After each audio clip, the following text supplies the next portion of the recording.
صحیح مسلم کی روایت ہے، حضرت عبداللہ ابن عباس رضی اللہ عنہ فرماتے ہیں حضور علیہ السلام جب مدینہ آئے تو یہود 10 محرم کا کیا رکھتے تھے؟ روزہ۔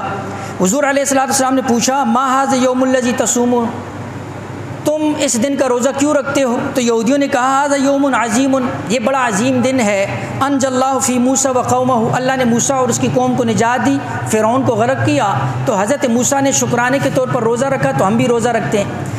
حضور علیہ السلام نے فرمایا فَنَحْنُ أَحَقُّ وَأَوْلَى بِمُوسَىٰ مِنْكُمْ فَصَامُوا، فرمایا ہم تم سے زیادہ حقدار ہیں کہ ہم موسیٰ علیہ السلام کی اتباع کریں، اس لیے حضور علیہ السلام نے فرمایا وَأَمَرَ بِصِيَامِهِ کہ اس دن کا روزہ رکھا جائے۔ حضرت ابو قتادہ رضی فرماتے ہیں سئل عن صوم یوم عاشورہ، ہم نے پوچھا اللہ کے نبی یہ جو عاشورہ کا روزہ ہے اس کے متعلق کیا ہے، یعنی اس کی مقام، فضیلت، درجہ؟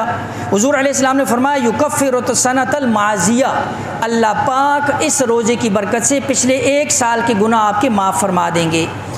اس لیے 10 محرم آ رہا ہے تو 10 محرم کا بڑا عمل وہ یہ روزہ ہے۔